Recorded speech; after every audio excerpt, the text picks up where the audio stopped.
आदेश में एकतानाथ गुरु योगी तुलसीनाथ जी बापू श्री शनिदेव मंदिर भवनाथ तलेटी गिरनार जूनागढ़ गुजरात।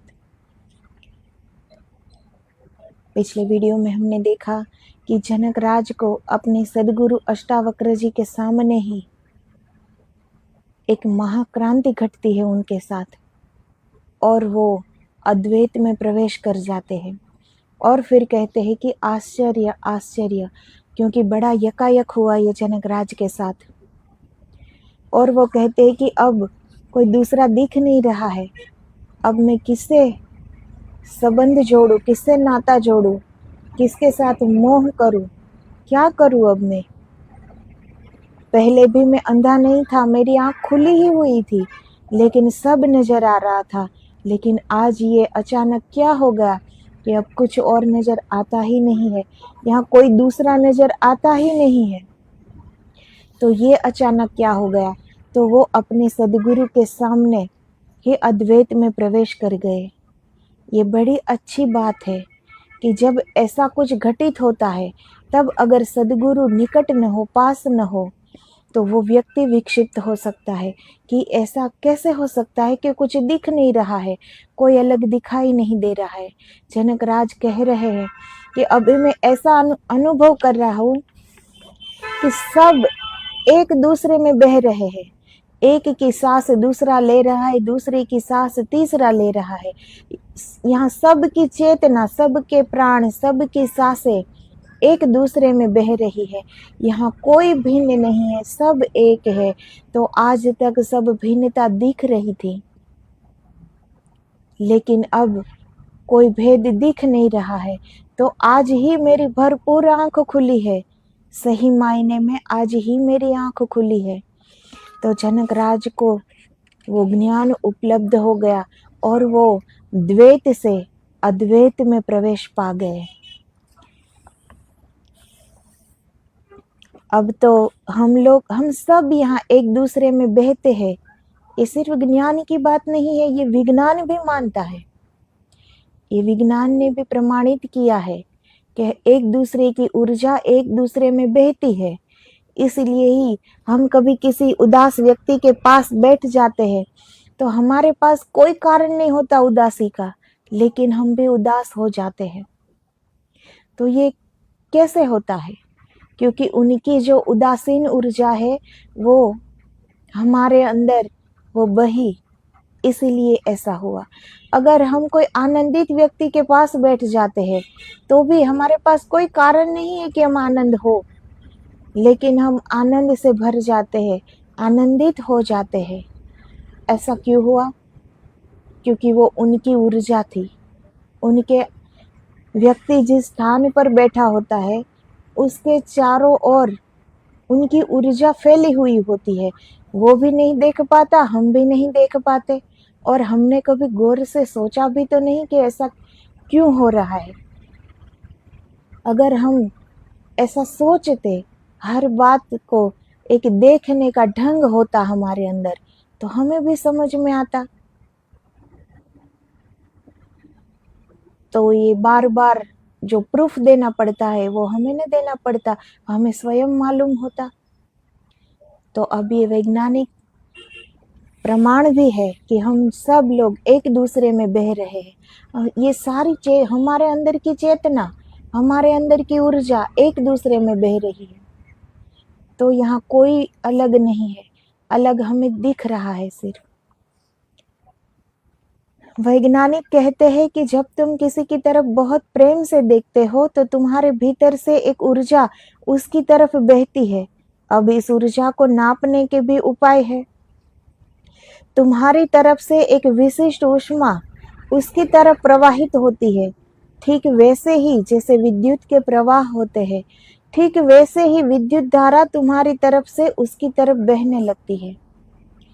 तो ये वैज्ञानिक ने जो प्रमाण दिया, तो ये एक वैज्ञानिक उदाहरण दे रहे हैं कि जब हम किसी के सामने प्रेम से देखते हैं तो हमारी वो ऊर्जा वो सामने वाले के अंदर वो प्रवेश करती है। इसीलिए अगर तुम्हें कोई प्रेम से देखे तो अपनी प्रेम की आंख को छिपा नहीं सकता, तुम पहचान ही लोगे।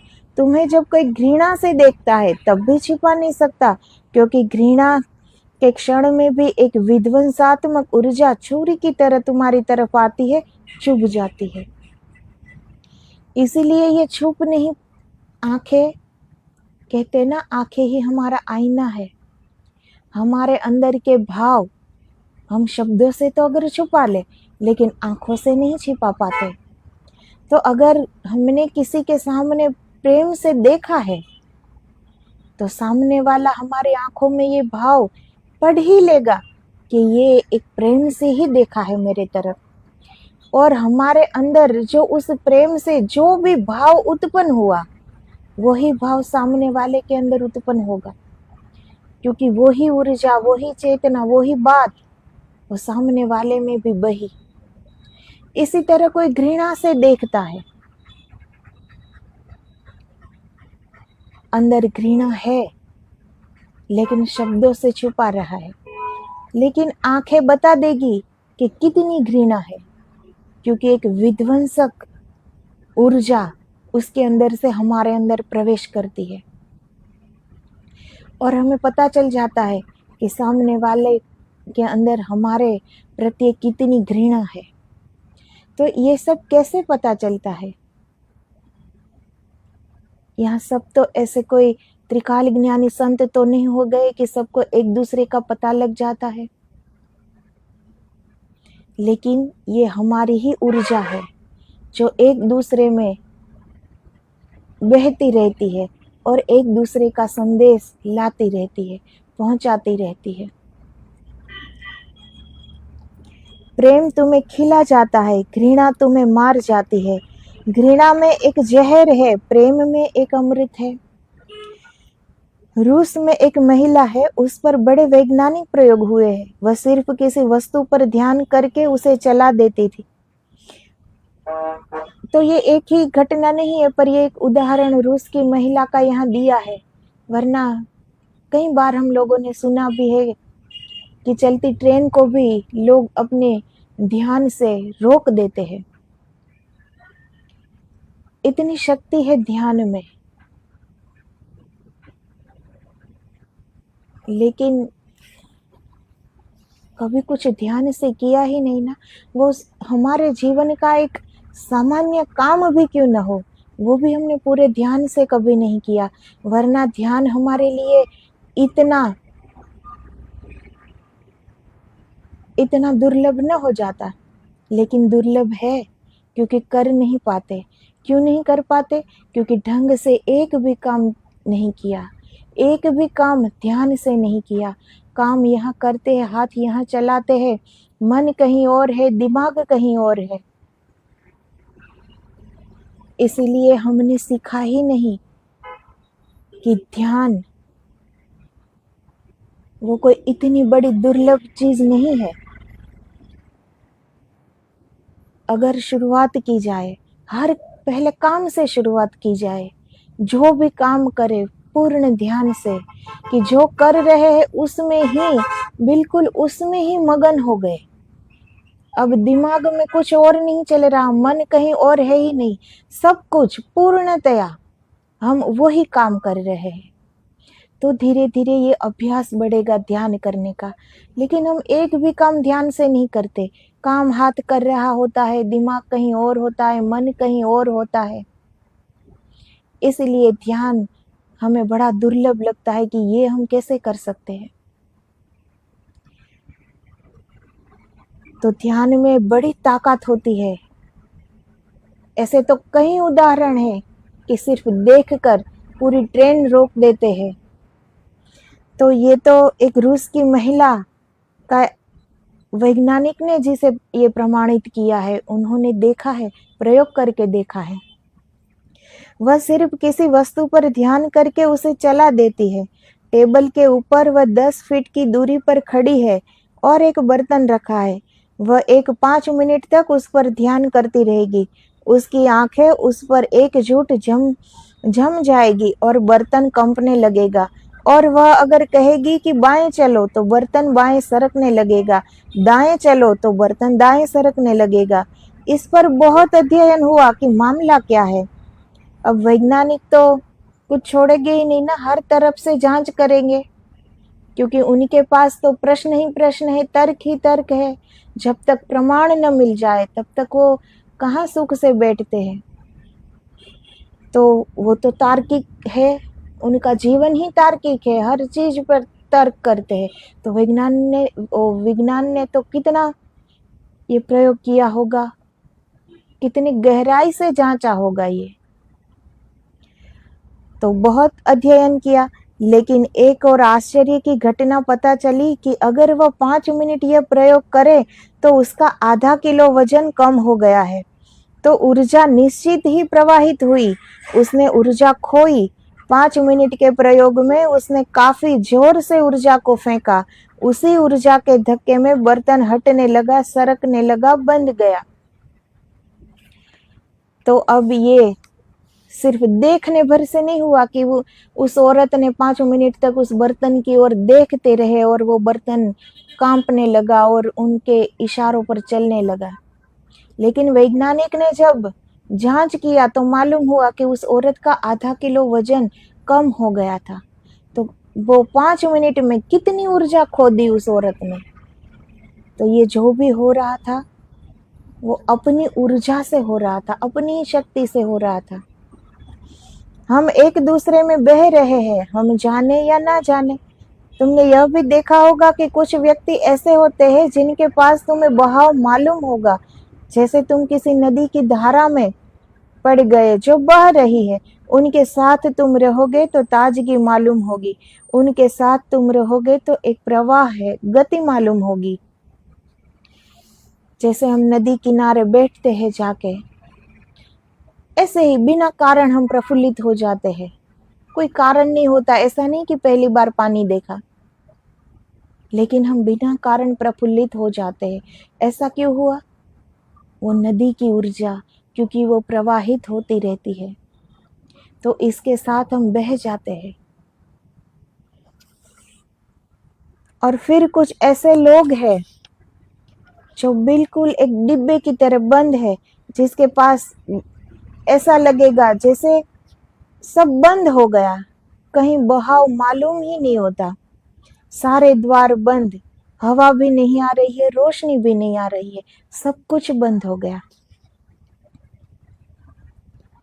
जिन व्यक्तियों के पास प्रवाह मालूम होता है, जिनके पास तुम्हारे जीवन में भी स्फुरना होती है, तुम्हारे भीतर भी कुछ कंपने लगता है, डोलने लगता है, गति होने लगती है, उसका केवल इतना ही अर्थ है कि वे लोग तुम्हारे भीतर अपने प्राणों को डालते हैं, वे तुम्हें कुछ देने को तत्पर है, वो कृपण नहीं है। और जो तुम्हारे भीतर कुछ डालता है वह तुम्हें भी तत्पर करता है कि तुम भी दो। तुम्हारे भीतर भी प्रतिध्वनि उठती है, संवेदन उठता है। तो जो ये प्रवाह मालूम होता है हमारे जीवन में, किसी ऐसे व्यक्ति के पास हम बैठ गए और प्रवाहित हो गए, प्रफुल्लित हो गए, बिल्कुल ताजा ताजा हो गए, जो पुराना था बह गया, बिल्कुल ताजा हो गए। तो सामने वाला व्यक्ति की ऊर्जा हमारे अंदर जा रही है और हमारी ऊर्जा भी तत्पर हो उठेगी उनके अंदर जाने के लिए। तो यहाँ सब लोग एक दूसरे में बह रहे हैं, फिर भी हम ये समझ नहीं पा रहे। फिर भी यहाँ कितना स्वार्थ है, कितनी निंदा करते हैं हम। कोई हमसे आगे न बढ़ जाए, उनका नाम हमसे आगे न बढ़ जाए, ये हम किसके साथ कर रहे हैं? जबकि यहाँ दूसरा कोई नहीं है, जो हमारे भीतर है वो ही उनके भीतर है, भीतर बाहर चारों ओर वो है, उनकी ही सत्ता है और कुछ भी नहीं है। लेकिन हम ये भिन्नता को ही सिर्फ देखते हैं, इसीलिए सारे दोष हमारे मन में एक घर बना लेते हैं। दूसरा दिख रहा है तभी तो मोह होता है, तभी तो बंधन होता है, तभी तो प्रेम होता है, तभी तो निंदा होती है, तभी तो प्रतिस्पर्धा होती है एक दूसरे से, क्योंकि दूसरा दिख रहा है। लेकिन आज जनकराज ने देख लिया कि दूसरा कोई है ही नहीं, यहाँ सबकी चेतना एक दूसरे में बह रही है और वो ये देख रहे हैं और हम ये देख नहीं पा रहे, क्योंकि हमारी कोई चेष्टा नहीं थी ऐसा देखने की। हमारी दौड़ इतनी ही है कि जैसा सब कर रहे हैं वैसे ही करो, जैसे सब जी रहे हैं वैसे ही जियो, यही जिंदगी है। उससे आगे चलकर कुछ जानने की कोई आतुरता कभी दिखी ही नहीं, दिखाई ही नहीं, इसीलिए कुछ जान नहीं पाए। इतना ही जान पाते हैं कि जो दुनिया करती है वो भी हमें भी वही करना है। हम कर तो रहे हैं, हमारे पास कहाँ समय है, सब कर रहे हैं, हम भी कर रहे हैं, लेकिन क्या करने के लिए आए हैं हम, ये प्रश्न कभी नहीं उठता। दुनिया भर के प्रश्न उठ जाते हैं मन में, दुनिया भर के,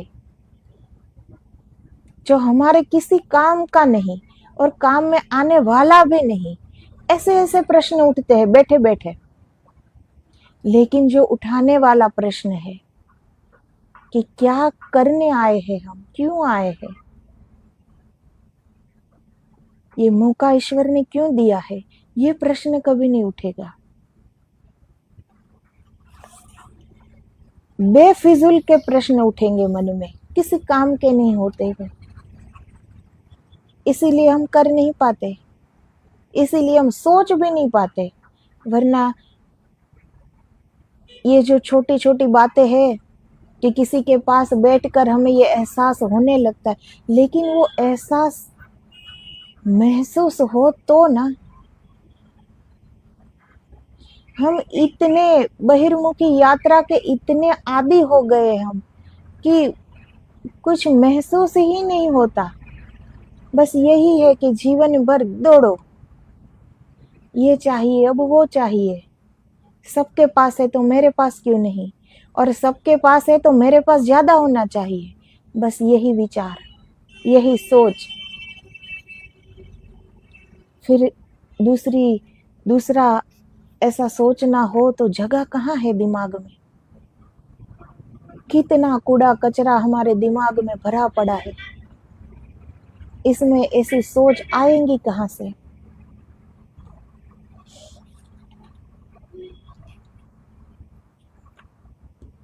और आदमी जितना बहे उतना ही शुद्ध रहता है, ऐसे हम चेष्टा कर करके अपने को रोके हुए हैं कि बह न पाए।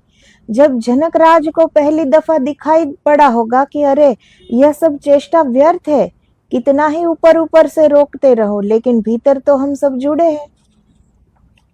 अब ये जनकराज की तो अपनी स्वयं की अनुभूति है, ये किसी ने कहा हुआ तो नहीं है, ना ही जनकराज ने पढ़ा हुआ है, ना ही सुना हुआ है।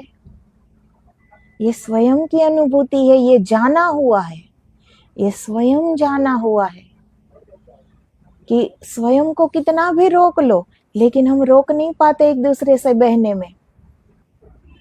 लेकिन वो आज मालूम पड़ा कि यहाँ कोई दूसरा है नहीं, अब तक न मालूम था, ये जनकराज को आज अनुभव हुआ। और द्वीप भी जो दिखाई पड़ता है सागर में उठा छोटा सा, वह भी नीचे गहराइयों में तो पृथ्वी से जुड़ा है, महाद्वीप से जुड़ा है, जुड़े हम सब है। इस जोड़ का दर्शन जनकराज को हुआ तो वे कहने लगे, अहो जन समूहे अपि न द्वैतम पश्यतो मम। तो हमें ऐसा लगे कि ये सारी पृथ्वी है और कहीं दरिया देख कर कहे कि ये तो दरिया है, लेकिन उस दरिया की गहराई में भी तो पृथ्वी ही होगी ना। ये दरिया है किस पर, किसके तल पर है, पृथ्वी के तल पर ही होगा ना।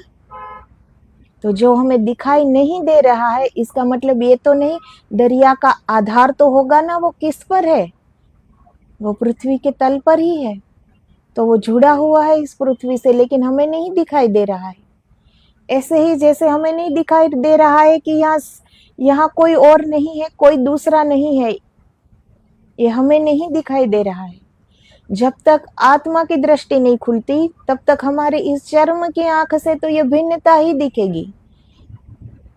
आत्मा की दृष्टि, आत्मा की आंख जिस दिन खुल गई, जैसे आज जनकराज की खुल गई, तब पता लगता है कि यहाँ दूसरा किसी का अस्तित्व नहीं है, केवल और केवल परमात्मा का ही अस्तित्व है। और हम ये कैसे जीवन जिए? ये मेरा है, मुझे ये पाना है, मेरी ये इच्छा है, जबकि यहाँ कोई और या मैं कुछ भी नहीं है। कितने भ्रम में जी रहे हैं हम सब, और ब्रह्म को जानने की चेष्टा भी नहीं करते। इतना जन समूह देख रहा हूँ, लेकिन द्वैत नहीं दिखाई पड़ता। ऐसा लगता है कि इन सब के भीतर एक ही कोई जी रहा है, एक ही श्वास ले रहा है, एक ही प्राण प्रवाहित है, और यह सारा संसार मेरे लिए अरण्यवत हो गया है। ये जनकराज कह रहे हैं अपने सदगुरु से कि यहाँ पूरी सभा बैठी हुई है, मैं देख रहा हूँ, लेकिन कोई दिख नहीं रहा है। जब ये आंखें खुली नहीं थी तो मुझे पता था कि सभा में सब लोग बैठे हुए हैं, लेकिन अब मुझे कोई नहीं दिखता। ऐसा लग रहा है कि सब एक ही प्राण, सब में एक ही प्राण प्रवाहित हो रहे हैं, सब में एक ही चेतना प्रवाहित हो रही है, सब में एक ही श्वास प्रवाहित हो रहा है। यहाँ मुझे अब दूसरा कोई दिखाई नहीं दे रहा है। जैसे कि कोई आदमी जंगल में भटक जाए, कभी तुम जंगल में भटक गए हो? जैसे कभी कोई आदमी जंगल में भटक जाए तो वहां घर थोड़े ही बनाता है। भटका हुआ आदमी तो राह खोजता है कि कैसे बाहर निकल जाऊं। कितने ही सुंदर दृश्य हो आसपास, उनको थोड़े ही देखता है। भटका हुआ आदमी तो बस खोज करता है कि कैसे इस अरण्य के बाहर निकल जाऊं। न वहां घर बनाता, न वहां सुंदर फूलों को देखता, न वहां सुंदर वृक्षों से मोह लगाता। जनकराज क्या कहते हैं कि अब ये मुझे पूरा अरण्यवत लगता है। जैसे हम कहीं जंगल में भटक गए, वैसे ही तो हम इस संसार में भटक गए हैं ना। तो अगर हम कहीं जंगल में भटक जाए तो क्या हम वहां घर बनाने लगेंगे या रास्ता खोजेंगे बाहर निकलने का? दृश्य कितना भी सुंदर हो, मनमोहक हो, जंगल का वो प्रकृति, उनकी सुंदरता तो देखने से जी कभी नहीं भरेगा। इतना ही सुंदर होता है ना एक अरण्य। लेकिन क्या तब हम उस सुंदरता को देखते हैं? जब जंगल में भटक जाते हैं तो कितनी तड़प से हम बाहर निकलने का रास्ता खोजते हैं। क्या वो सुंदरता कहीं मालूम पड़ती है? जबकि सुंदरता है वहीं, बहुत सुंदरता है वहां, लेकिन हमें नहीं दिखाई देगी तब, क्योंकि बाहर निकलना है। तो हम इस संसार में भटक गए हैं, तो फिर इनकी सुंदरता क्यों दिख रही है? इससे बाहर निकलने का रास्ता हम क्यों नहीं खोज पाते, क्यों नहीं खोज रहे? तो जनकराज को आज जब दृष्टि खुली है, आत्मदृष्टि खुली है, तो उन्हें ये मालूम हुआ कि ये सारा एक अरण्यवत है। और अरण्य में जब हम भटक जाए तो बाहर निकलने का रास्ता खोजना चाहिए। यहाँ घर नहीं बनाना चाहिए, ना ही बैठकर उनकी सुंदरता देखनी चाहिए। रास्ता खोजना चाहिए कि कैसे बाहर निकल जाए। वैसे ही इस संसार में कितना भी सुंदर लगे ये संसार, इस संसार में ही कितना ही सुख लगे, कितनी ही खुशी लगे, लेकिन ये एक जंगल है।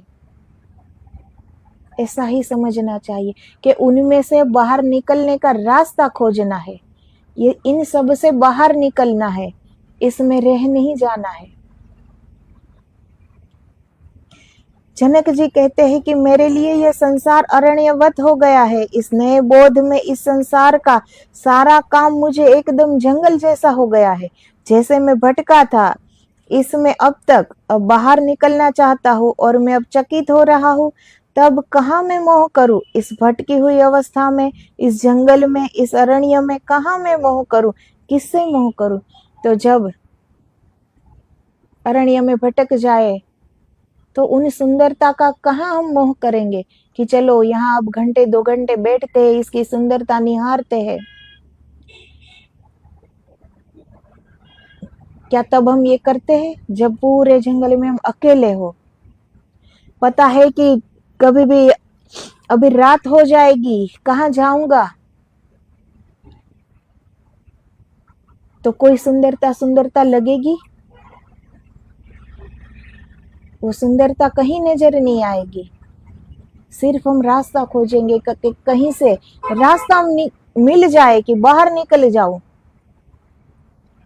यही ढूंढेंगे ना। तो जब हमारी आत्मदृष्टि जब खुल जाती है, तो फिर इस संसार की कोई सुंदरता हमें रोक नहीं पाएगी। इस संसार का कोई सुख हमें बंधन में नहीं डाल पाएगा, क्योंकि हम इससे बाहर निकलने का रास्ता खोजने लगेंगे।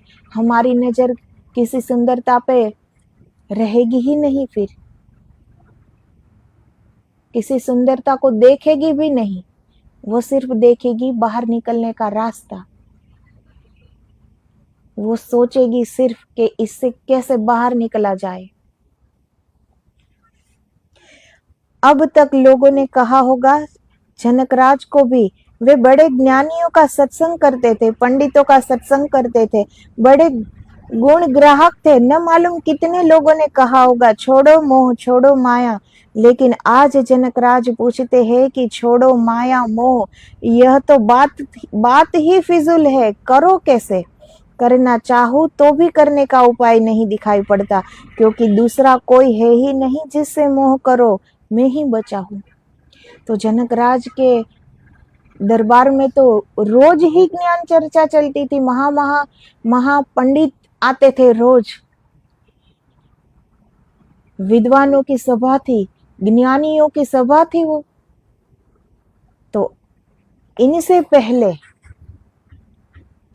आज जब वो अद्वैत में प्रवेश कर चुके, इनसे पहले सभा में कितनी बार सुना होगा जनकराज ने कि ये मोह छोड़ो माया छोड़ो, ये सब बंधन है, इन्हें छोड़ो। कितनी बार सुना होगा। ज्ञान की चर्चा में तो ये आया ही होगा ना।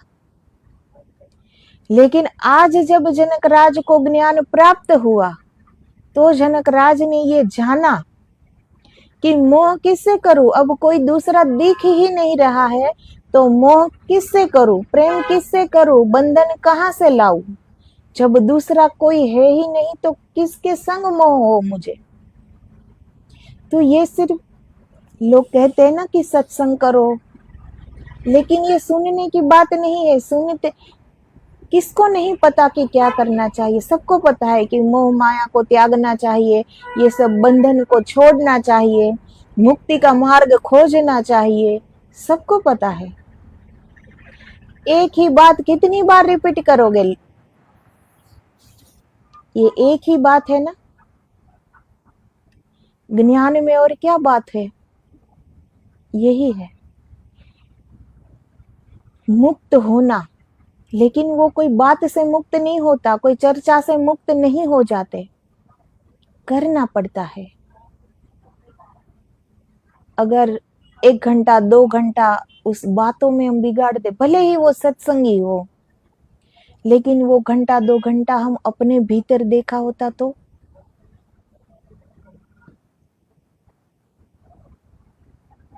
सत्संग, इनका मतलब होता है सत्य का संग। सत्संग का सिर्फ यही मतलब नहीं होता कि भीड़ इकट्ठी करो और बातें करो कि मुक्ति कैसे मिल सकेगी, मोह किसे कहते हैं, माया किसे कहते हैं। सिर्फ इसे ही सत्संग नहीं कहते। सत्संग का मतलब है सत्य का संग। और सत्य हमेशा अकेला होता है, वो भीड़ में नहीं होता। सत्य हमें अपने अंदर से पाना होता है, इसमें दूसरों की जरूरत नहीं होती। ये बहुत एकांकी उड़ान है, एकांकी यात्रा है, स्वयं से स्वयं तक की यात्रा है। इसमें कोई साथी संगी नहीं चाहिए। क्या हमारे भीतर कोई हमारे सिवा कोई उतर सकता है?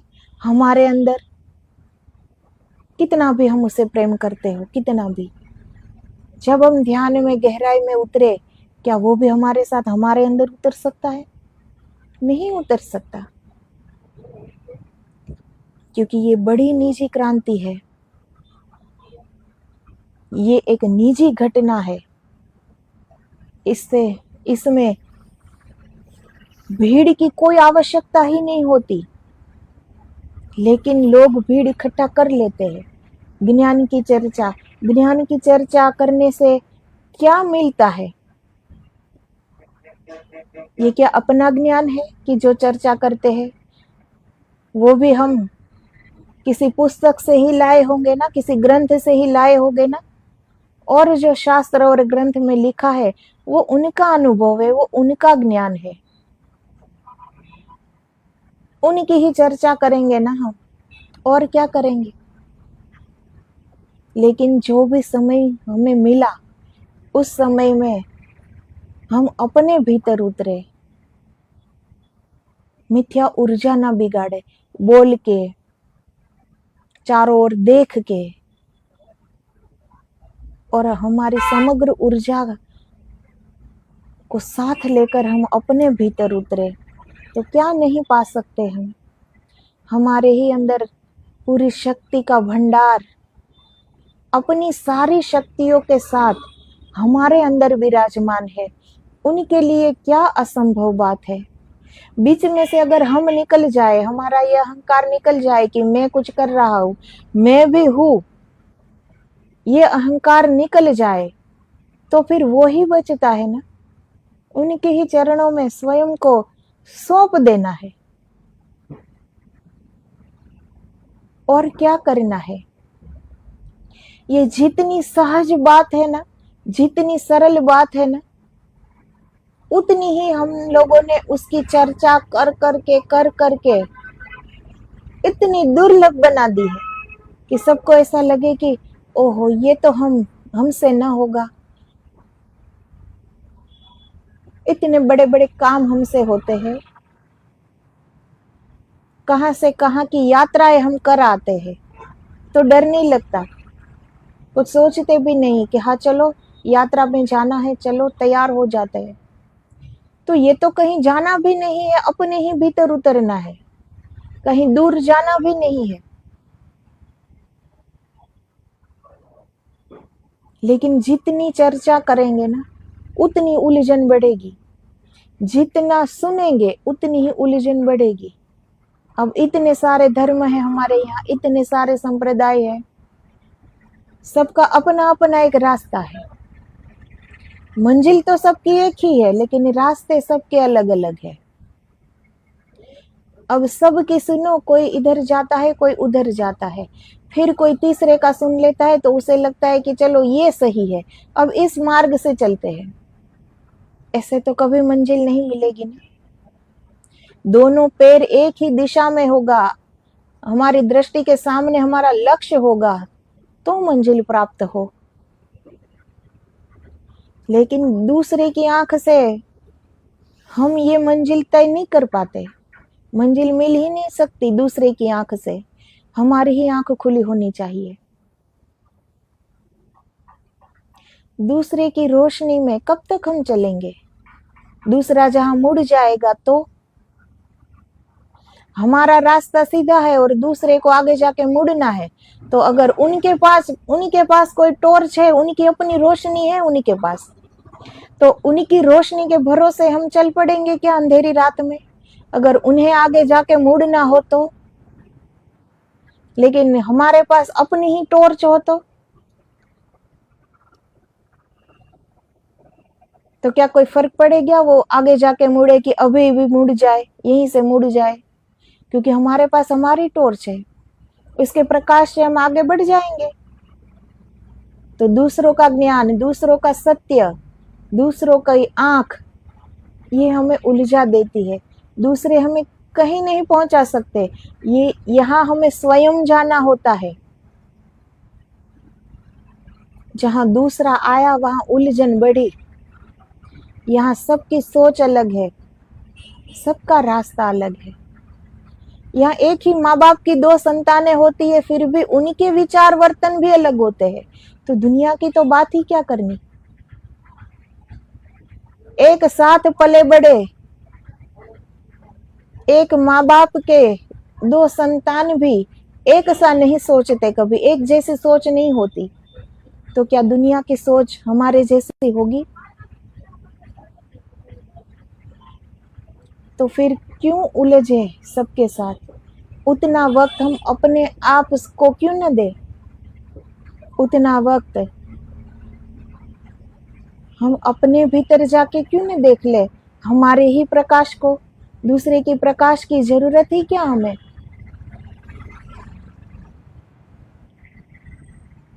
दूसरा आएगा वो अपनी बात लेकर आएगा, वो अपनी एक ऊर्जा लेकर आएगा। वो उदास होगा तो उदास होकर आएगा, वो दुखी होगा तो वो दुख की ऊर्जा लेकर आएगा। दूसरा आएगा तो उलझने बढ़ेगी ही, हम कभी सुलझ नहीं पाते इस रास्ते में। हाँ, सांसारिक जो व्यवहार होते हैं उसमें भीड़ की आवश्यकता होती है, उसमें सब चाहिए कि मिलजुल कर रहो, मिलजुल कर जाओ। सांसारिक व्यवहार की बात अलग है, उनमें भीड़ चाहिए, लेकिन इसमें भीड़ नहीं चाहिए। ये बहुत निजी क्रांति है, बहुत निजी बात है। ये स्वयं से स्वयं तक की यात्रा है, ये एकाकी उड़ान है। यहाँ दूसरा हमारे साथ भीतर नहीं उतर सकता और हमारे अंदर तो नहीं ही उतर सकता। अगर कोई चाहे कि हम 2 लोग साथ में ध्यान करें तो वो अपने भीतर उतरेगा ना। अगर कर रहा होगा तो भी वो हमारे अंदर तो नहीं उतर पाएगा, वहां तो हमें अकेले ही उतरना पड़ेगा ना। तो फिर दूसरों की आवश्यकता क्या है इस मार्ग में, जब अकेला ही जाना है। इसलिए इस रास्ते पर हम अकेले नहीं है। अंदर बैठे परमात्मा देख रहे हैं कि हम क्या कर रहे हैं, वो हमारी मेहनत देख रहे हैं, वो हमारी तड़प देख रहे हैं। परमात्मा से ये जो बिछो हुआ है, उनकी विरह की आग है जिसमें, उनको परमात्मा देख रहा है। हमें तो सिर्फ चलना है, आगे तो वही रास्ता दिखाया, वो ही ले जाएगा। आत्मा तड़प रही है परमात्मा से मिलने को, लेकिन हम समझ नहीं पाते। हम क्या समझते हैं कि हमें हमारी तड़प कुछ और है, बाहरी। इसलिए हम बाहर वो प्रेम ढूंढते हैं, बाहर दुनियादारी ढूंढते हैं, बाहर संबंध ढूंढते हैं कि हमें कुछ चाहिए। लेकिन क्या चाहिए किसी को पता नहीं। घड़ी भर बैठकर सोचो कि क्या चाहिए। सबको यही चाहिए, सबकी आत्मा तड़प रही है क्योंकि उन्हें परमात्मा से मिलन चाहिए, लेकिन हम वो प्रेम भी बाहर ढूंढते हैं। इसीलिए अंदर एक तड़प उठी रहती है। इसलिए कितना भी इस संसार में सुख मिल जाए, कितना भी, हमें वो आनंदित नहीं कर पाता ज्यादा देर तक। कुछ मिल गया बारीक बारीक, 2-5 दिन खुश हो जाते हैं, वो हमें आनंदित नहीं कर पाता क्योंकि हमारी आत्मा आनंदित नहीं है, वो तड़प रही है। वो परमात्मा से मिलने को तड़प रही है, वो कह रही है, लेकिन हम सुन नहीं पाते। तो हम सारा कुछ बाहर ढूंढने के आदी हो गए हैं, लेकिन हमारी सारी यात्रा जो अंदर की ओर चली जाए। तो ऐसा थोड़ी है कि जनक राज के साथ ही ऐसा घटित हुआ, हमारे साथ भी ये घटित हो सकता है। जनक राज जी के पास कोई विशेष इंद्रिया, कोई विशेष बुद्धि, कोई विशेष शक्ति तो ना थी। ईश्वर ने तो कोई भेद रखे नहीं है। जितना उनको दिया, जितना संतों को दिया है, उतना ही हम लोगों को भी दिया है।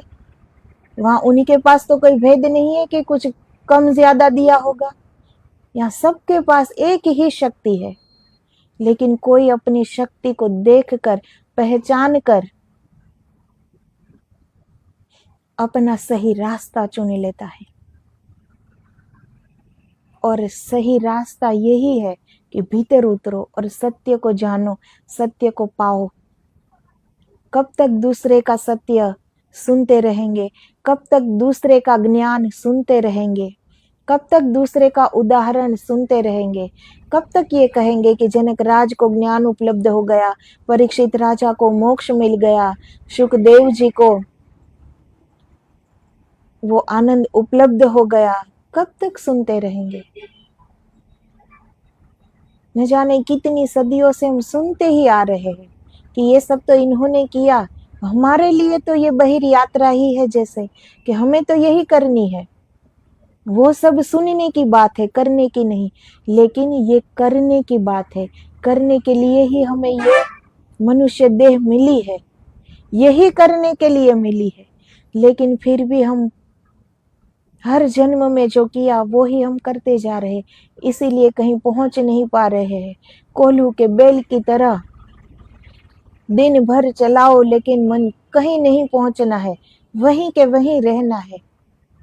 इसी तरह हम एक कोल्हू के बैल की तरह हो गए हैं, जन्म पे जन्म लिए जा रहे हैं, कहीं पहुंच नहीं पाते। जैसा पहले जिए थे वैसा आज जी रहे हैं, कुछ भी फर्क नहीं पड़ता। अच्छी बातें सुन ली, सुनकर खड़े हो गए, कभी संकल्प नहीं बना कि मुझे भी ये करना है। अगर ऐसा संकल्प बन जाए तो बात ही क्या। तो ये सारी बातें सुनने का विषय नहीं है, ये करने का विषय है। एक ध्येय, एक अड़िग संकल्प कि ये करना है।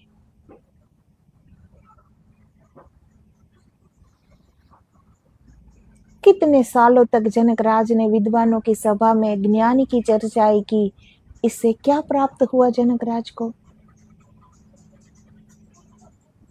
ज्ञान बढ़ा चलो, लेकिन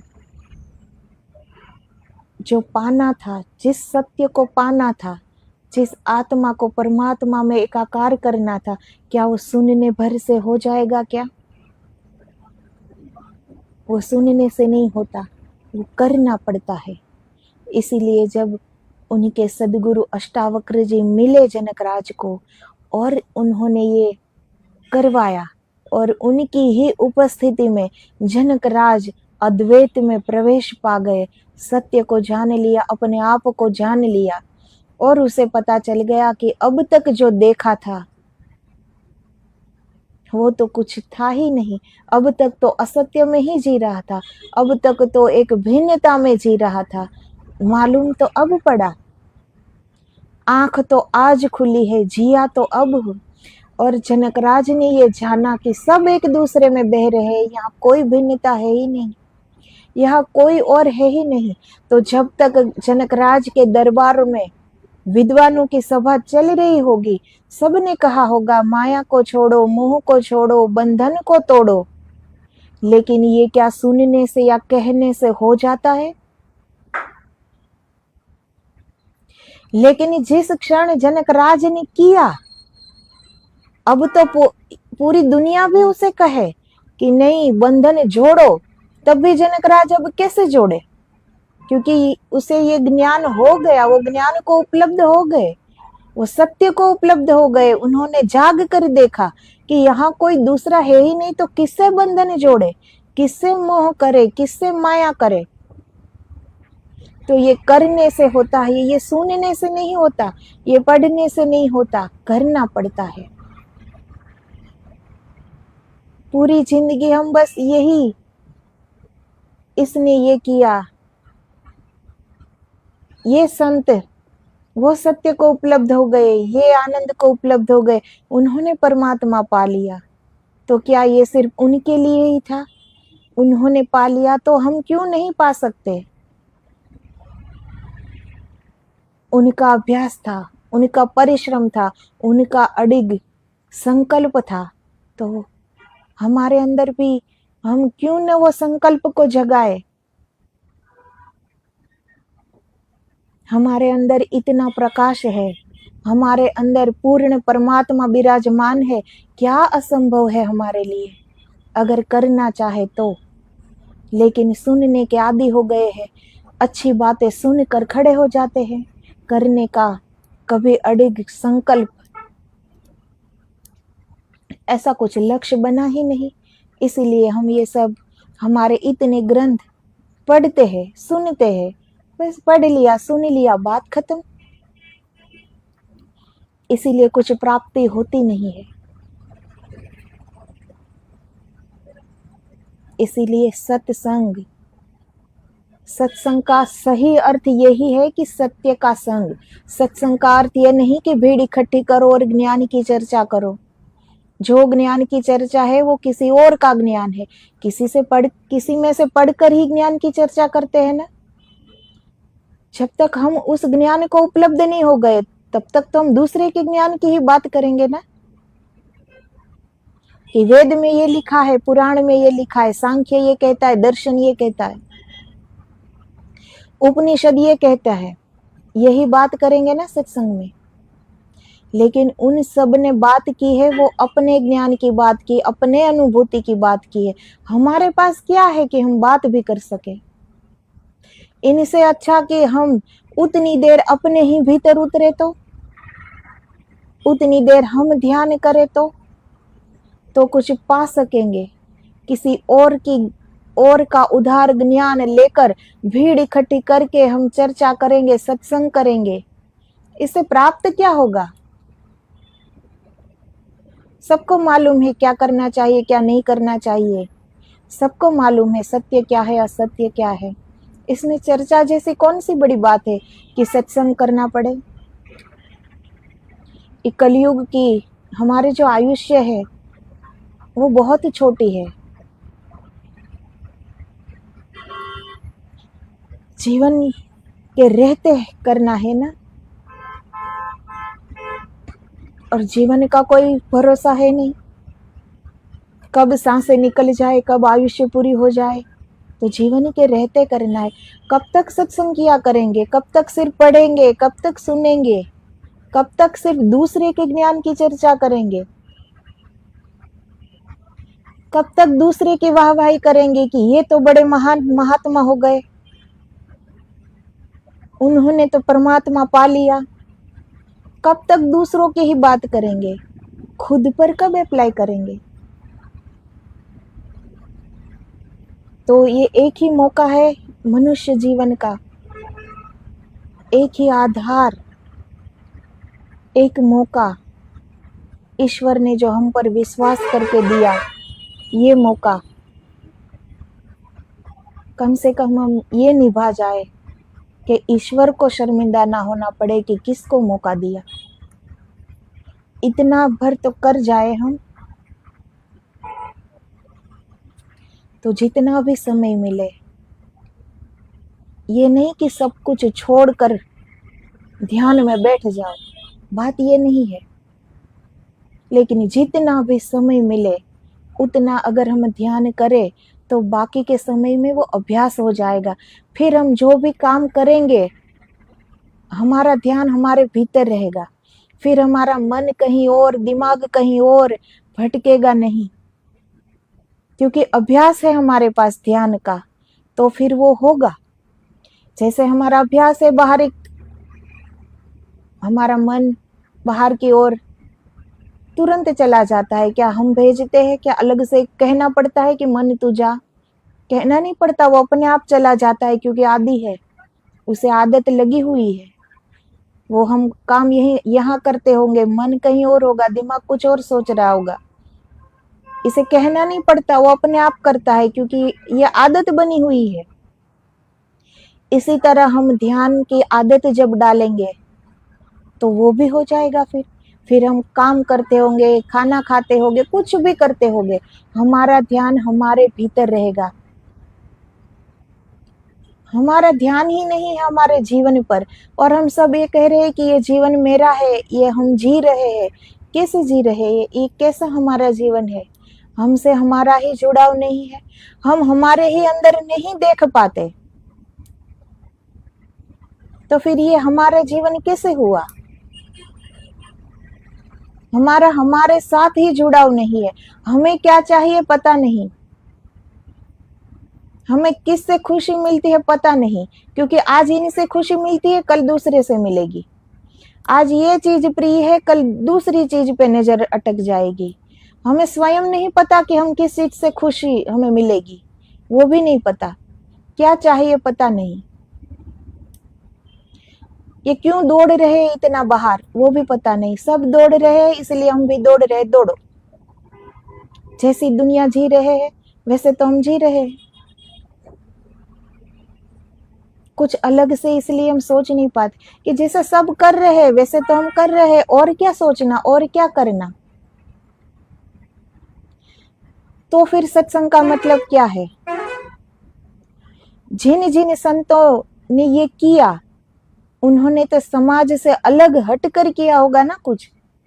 अगर उन्होंने भी यही सोचा होता, अगर जनकराज ने भी यही सोचा होता कि इतने राजा है, ये सब युद्ध कर करके अपनी सीमाएं बढ़ा रहा है, तो मैं भी यही करूं, अगर ऐसा सोचा होता तो सिर्फ जमीन की सीमाएं बढ़ती ना।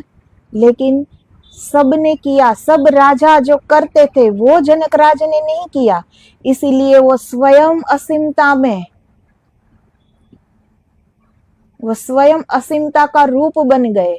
उसने इस धरती की सीमा नहीं बढ़ाई, उसके राज्य की सीमा नहीं बढ़ाई दूसरे की तरह, लेकिन स्वयं असीम में विलीन हो गए। उस अनंत परमात्मा में मिलकर स्वयं भी अनंतता का रूप बन गए। अब क्या अच्छा, जो दुनिया करे वो ही हम करे, वो अच्छा, कि फिर जो करने आए हैं वो कर जाए, वो अच्छा। घड़ी भर बैठकर कम से कम ये तो सोच ही सकते हैं ना कि आखिर हमें जाना कहाँ है, आखिर हमें पाना क्या है, आखिर हमारे लिए खुशी है क्या, आखिर हमें चाहिए क्या। ये तो हम बैठकर सोच सकते हैं ना। तो हमारी सोच, सोच का ही विकास नहीं हुआ इतना, इसीलिए हम सोच ही नहीं पाते। यही सोच पाते हैं कि सब कर रहे हैं ऐसा तो हम कर रहे हैं, सब जी रहे हैं ऐसा तो हम जी रहे हैं, सब कमा रहे हैं हम भी कमा रहे हैं, सब अपने परिवार का पालन पोषण कर रहे हैं मैं हम भी कर रहे हैं, सब अपने कुटुंब परिवार से प्रेम करते हैं हम भी कर रहे हैं। इसीलिए अलग सोच नहीं पाते कि सब कर रहे हैं वैसा तो हम भी कर रहे हैं। लेकिन अगर ये भी हम सुनते हैं कि ये संत परमात्मा को उपलब्ध हो गए, ये संत उस सत्य को उपलब्ध हो गए, तो फिर ये क्यों नहीं सोचते कि इन सब में ये भी तो आते हैं, तो हम उन जैसा क्यों नहीं कर पाते और उन जैसा क्यों न किया जाए। ऐसी ऐसी सोच क्यों नहीं आती फिर।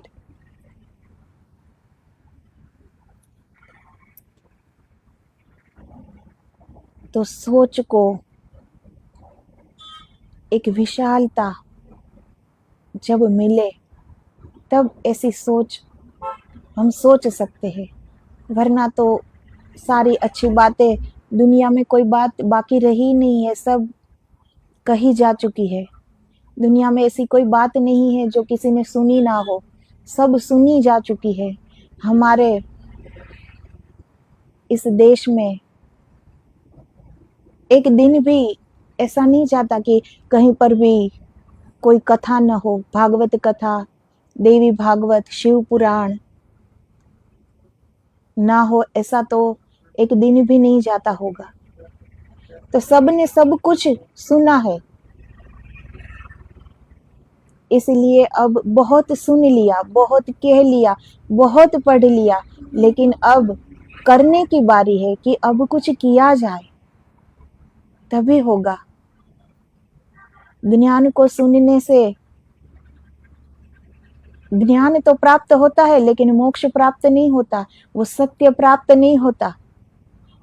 उनके लिए करना पड़ता है, अभ्यास करना पड़ता है, मेहनत करनी पड़ती है, भीतर उतरना पड़ता है। बाहरी जो ये विधि करते हैं सब लोग, ये कहते हैं ना मोह माया को छोड़ दो, तो ये कहने से नहीं छूटता। अब जनकराज ने भी इतनी दफा सुना ही होगा कि ये सब छोड़ दो, मोह माया के बंधन को तोड़ दो, सुना ही होगा ना, तो क्या छूट गया था। लेकिन वो जब सत्य को उपलब्ध हुए अपने आप स्वयं छूट गया, अब क्या अलग से छोड़ना पड़ेगा उसे। अब वो स्वयं कह रहे हैं उनके गुरुजी से कि गुरुजी अब मैं किससे बंधन करूं, अब मैं किससे मोह करूं, अब मैं किससे जुड़ाव करूं, अब किसके प्रति माया रखूं, किसके प्रति प्रेम रखूं, जब दूसरा दिखाई ही नहीं दे रहा है। अब उनका अद्वैत में प्रवेश हो गया है। तो ये सब कहने से नहीं छूटता, ये जब हम करेंगे और जब हमें भी वो दृष्टि प्राप्त होगी, तो स्वयं छूट जाएगा। ये छोड़ा नहीं जाता, ये छूट जाता है। जो अपने आप करना पड़े उससे हमें कोई प्राप्ति नहीं होती कि ये घर छोड़ा, परिवार छोड़े, ये छोड़ा, वो छोड़ा। जो छोड़ना पड़ा, जो हम छोड़ते हैं, वो सत्य में कुछ छूटा हुआ नहीं होता, वो मन में साथ चलता है। लेकिन अंदर से छूट गया, कुछ छोड़ना ना पड़ा, कुछ मेहनत न करनी पड़ी, अंदर से छूट गया, अंदर से वो वैराग आया, अंदर से विरक्ति आई। उसे कहते हैं त्याग, उसे कहते हैं ज्ञान। क्योंकि बिना ज्ञान की उपलब्धि के छूटता नहीं है कुछ। ये बात अलग है कि किसी और के ज्ञान को सुनकर हम छोड़ने की चेष्टा कर ले, इससे कुछ प्राप्त नहीं होता। लेकिन अपना ज्ञान प्राप्त हुआ हो, जैसे जनकराज को हुआ, स्वयं का ज्ञान आज प्राप्त हुआ है उन्हें। आज उन्हें स्वयं के प्रकाश में वो देखा है कि चारों ओर परमात्मा है, दूसरा है ही नहीं, किससे मोह करूं। यहाँ सारी चेतनाएं, सारी ऊर्जा एक दूसरे में बह रही है। ये प्राण एक दूसरे में प्रवाहित हो रहे हैं, चेतना एक दूसरे में प्रवाहित हो रही है, श्वास एक दूसरे में प्रवाहित हो रही है। यहाँ कोई भिन्न है ही नहीं। अब कोई दिख ही नहीं रहा है तो कहाँ मोह माया के बंधन लगेंगे फिर। तो ये सिर्फ कहने से नहीं छूटते, ना छोड़ने से छूटते हैं, ये तो भीतर से छूट जाते हैं। तो उस स्थिति तक पहुंचना पड़ता है। ये कोई बात से नहीं हो जाता, ये सुनने से नहीं हो जाता, ना ही ये कहने से हो जाता है, ना ही पढ़ने से हो जाता है, ये करना पड़ता है। तो जीवन का एक सत्य यही है मात्र, कि जब तक हम उस सत्य को पा न ले, तब तक तो इस जन्म मरण का, इस सुख दुख की श्रृंखलाएं चालू ही रहेगी, चालू ही रहेगी। आत्मा की तड़प है, उन्हें परमात्मा से मिलना है, और हम किसी और ही मिलन की तड़प कर बैठते हैं, और उलझने बढ़ती जाती है। क्योंकि जीवन में जो दूसरा आया, समझो कि उलझने बढ़ी।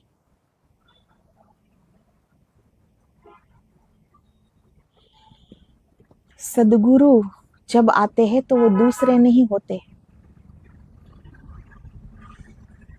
जो सद शिष्य होता है और जो सदगुरु होते हैं, उनमें कोई भेद नहीं होता। वो दूसरा नहीं है, वो दोनों एक ही है। हमें मालूम पर पड़ता है कि ये दो है, ये दो नहीं है। वैसे तो यहाँ दो कुछ है ही नहीं, यहाँ मात्र परमात्मा का ही सत्ता है, वो ही मालिक है, और परमात्मा ही चारों ओर है, अंदर बाहर वो ही वो है। तो जब तक भेद भरी दृष्टि है हमारी, तब तक तो हम इसी में उलझते रहेंगे। और जो अंदर की दृष्टि से देखना हो तो अंदर की यात्रा करनी पड़ेगी। अब वैज्ञानिक प्रमाण है कि अगर ये अभ्यास किया जाए, उस रूस की महिला ने 5 मिनट उस बर्तन के सामने देखा, 10 फुट की दूरी थी, फिर भी वो बर्तन कंपने लगा, फिर भी वो बर्तन, वो स्त्री जिस दिशा में कह रही थी उस दिशा में वो बर्तन भी मुड़ रहा था। अब कितनी ऊर्जा है हमारे अंदर, सिर्फ हमारे देखने की, सिर्फ हमारी दृष्टि में कितनी ऊर्जा है कि बिना छुए बर्तन चला सकते हैं, बिना छुए ट्रेन को रोक सकते हैं, बिना छुए किसी को भी हम स्तंभित कर सकते हैं। तो इस दृष्टि की ही, मात्र इस आंख की, ये तो कोई आत्मा की आंख से तो देखा नहीं होगा, यही आंख से देखा होगा ना उस रूस की महिला ने। अब अंदर की आंख से तो देखा नहीं होगा उस बर्तन को। तो हमारी इस आंख में अगर इतनी ऊर्जा है, तो हमारी कुल इतनी इंद्रियां हमारे पास, इतना जो ईश्वर ने भर भर कर दिया है, उन सभी में कितनी ऊर्जा होगी। लेकिन वो किसी भी, हमारी कोई भी शक्ति का हमें मालूम ही नहीं पड़ता, और हम वैसे ही मर जाते हैं मांगते मांगते। मंदिर में जाओ मांगो, गुरु के पास जाओ मांगो, हर क्षण मांगो, क्योंकि पहले से ही इतना भरपूर है, वो पता ही नहीं है कि हमारे पास क्या क्या है, किस किस शक्तियों के मालिक है हम, पता ही नहीं है। इसीलिए सारी जिंदगी मांगते रहते हैं। प्रेम भी मांगो, पैसे भी मांगो, सब कुछ मांगो, मांगने की आदत पड़ी हुई है। अब मांगने वाले का हृदय कितना होगा, अब मांगने वाले की सोच कितनी होगी, क्या वो कभी ये पात्र बन सकता है? जब तक मांग से परे नहीं उठते तब तक तो कुछ नहीं हो सकता। अगर कोई भक्त लोग ये कहे कि हम तो भगवान से भक्ति मांगते हैं, तो मांगते क्यों हो? भक्ति करो, ईश्वर तो देख ही रहे हैं ना। लेकिन वहां भी हम यही कहेंगे कि हम मांग रहे हैं, क्योंकि मांगने के ही आदी हो गए हैं। इसलिए कभी इस वृत्ति से ऊपर उठकर अपने भीतर हम झांक कर देखें, उतर कर देखें, तो पता चलेगा कि कितनी शक्तियों के मालिक है। यह मांगना है, मांगने जैसा तो कुछ है ही नहीं, सब कुछ प्राप्त किया हुआ है। वो परमात्मा भी प्राप्त किया हुआ है, उन्हें भी खोजने की बाहर जाकर खोजने की जरूरत नहीं है, वो भी प्राप्त किया हुआ है। सब कुछ प्राप्त है हमें, लेकिन फिर भी कुछ हमें पता ही नहीं चलता। बस फिर भी हम सब कुछ मांग रहे हैं, सब कुछ चाह रहे हैं, और ये बहिर यात्रा कर रहे हैं। जैसे सब कर रहे हैं वैसे हम भी कर रहे हैं, जैसे सब चाह रहे हैं वैसे हम भी चाह रहे हैं कि अब ये चाहिए, अब वो चाहिए।